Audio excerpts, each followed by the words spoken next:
तो गाइस, आज हम हिंदी की वर्णमाला सबसे पहले सीखने का प्रयास करेंगे। वर्णमाला में कितने स्वर होते हैं, कितने व्यंजन, ये जानने का प्रयास करेंगे। और सबसे पहले सभी अपने चैनल को सब्सक्राइब करें। ये हमारा आपके लिए निःशुल्क प्रयास है।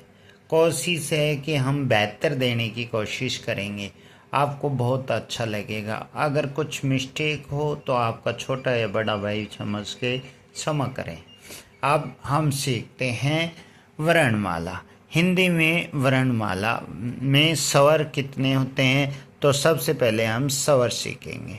स्वर, तो स्वर, मूल स्वर या मुख्य स्वर कितने होते हैं, तो 4 होते हैं। ए, ई, ऊ, री।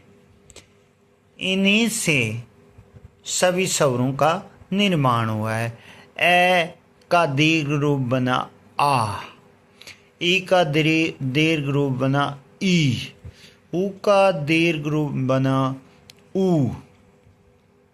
री का हिंदी में दीर्घ रूप नहीं चलता है, संस्कृत में चलता है। अब हमारे स्वर हो गए मूल स्वर या मुख्य स्वर 4, दीर्घ स्वर यानी समान स्वरों के मेल से निर्मित हुए। ए से बना आ, ई से बना ई, ऊ से बना ऊ, और दीर्घ का रूप नहीं चलता है। अब गुण, दो विपरीत स्वरों के मेल से जो स्वरों का निर्माण हुआ है। ए, ई के मेल से बना ए, और ए और ऊ के मेल से बना ओ।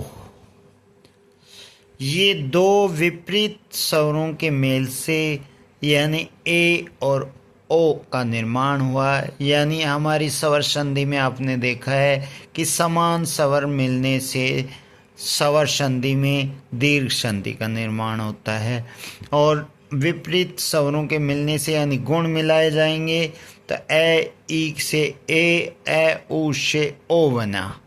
इसी तरह अब हम संधि में देखते हैं कि गुण के बाद वर्दी होती है, तो ए से मिलके बना आई, और ए, ओ से मिलके बना आओ। इस तरह हमारे सभी स्वरों का निर्माण कंप्लीट होता है। ये 4 मूल स्वर थे और बाकी संयुक्त स्वर कहलाते हैं, जिनमें दीर्घ हैं और गुण वाले हैं और वर्दी वाले हैं।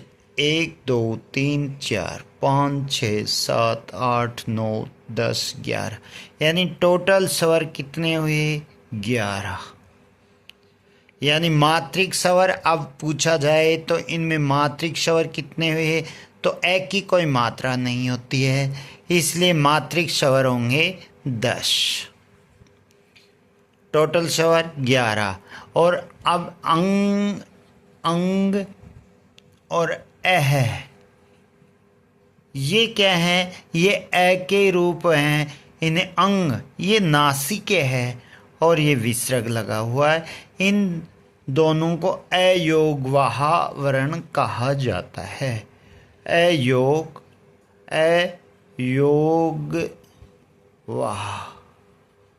वर्ण कहलाते हैं। इस तरह हमारे स्वर 11 होते हैं, जिनमें मूल स्वर या मुख्य स्वर 4 होते हैं, दीर्घ स्वर या संयुक्त स्वर 7 होते हैं। टोटल 11 स्वर कहलाते हैं, जिनमें 2 का गुण से निर्माण हुआ, गुण में वृद्धि कर दी गई। इस तरह हमारे सभी स्वरों का अंग और अह को अयोगवाह कहा जाता है। तो आज हमने स्वरों का निर्माण सीखा। आशा करते हैं सभी को ये वीडियो पसंद आएगा और सभी लाइक करेंगे, सब्सक्राइब करेंगे, और कोई भूलवश त्रुटि रह गई है तो आपका छोटा या बड़ा भाई समझ के माफ़ करेंगे। धन्यवाद।